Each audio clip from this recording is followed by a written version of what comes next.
भाजपा सांसद कमलजीत सहरावत ने दिल्ली में एमसीडी चुनाव के घटनाक्रम पर तंज कसते हुए इसे लोकतंत्र की खूबसूरती बताया। उन्होंने कहा कि ये हैरान करने वाला है कि 100 पार्षदों वाली आम आदमी पार्टी ने चुनाव नहीं लड़ा, जबकि मात्र 9 पार्षदों वाली कांग्रेस मैदान में उतरी। साथ ही उन्होंने नए मेयर प्रवेश वाही को बधाई देते हुए विश्वास जताया कि उनके नेतृत्व में दिल्ली की स्वच्छता व्यवस्था और अधिक बेहतर होगी।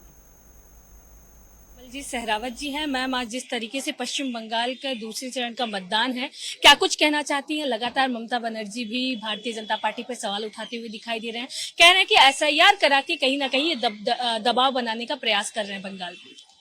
आज बंगाल में जिस तरह से मतदान प्रतिशत नजर आ रहा है, बंगाल की जनता का, अपने भाई बहनों का बहुत बहुत धन्यवाद करती हूँ। और ये एसआईआर का असर भी है।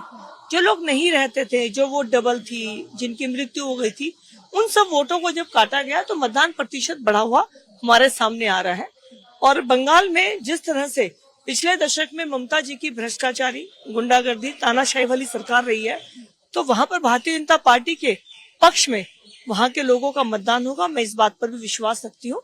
और चुनाव के परिणाम चाहे बाद में आएंगे, लेकिन बंगाल के सभी निवासी इतनी भारी संख्या में वोट कर रहे हैं, इसके लिए उनका बहुत बहुत धन्यवाद। मैम, वही अगर बात करते चले, आज महापौर का जो है वो चुनाव है। चुनाव आपने वोट भी दिया, क्या कुछ कहना चाहती है? क्योंकि प्रथम नागरिक जो है, राजनीति की पहली सीढ़ी जो है वो मेयर से ही शुरू हुई।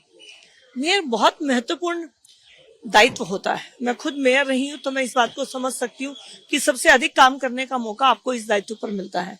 आज प्रवेश भाई जी भारतीय जनता पार्टी की तरफ से मेयर और मोनिका पंजी डिप्टी मेयर के रूप में आज उनका चुनाव हो रहा है। लेकिन जो स्थिति चुनाव की है, मैं कह सकती हूँ कि उन दोनों का चुना जाना भारतीय जनता पार्टी के मेयर और डिप्टी मेयर के रूप में तय है। उन दोनों को बहुत बहुत बधाई। मैम, आरक्षण को लेके आप लोग सत्याग्रह चला रही हैं। कल जिस तरीके से भारी संख्या में प्रोटेस्ट भी किया गया और हाथ पे काला पट्टी जो है बांधा गया, क्या कुछ कहना?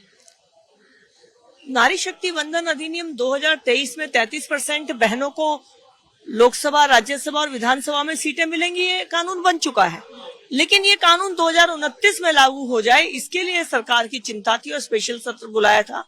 लेकिन जिस तरह से सभी विपक्षी दलों ने मिलकर इस कानून को गिराने का काम किया, देश की बहनों को फिर से उनका असली चेहरा देखने को मिला है।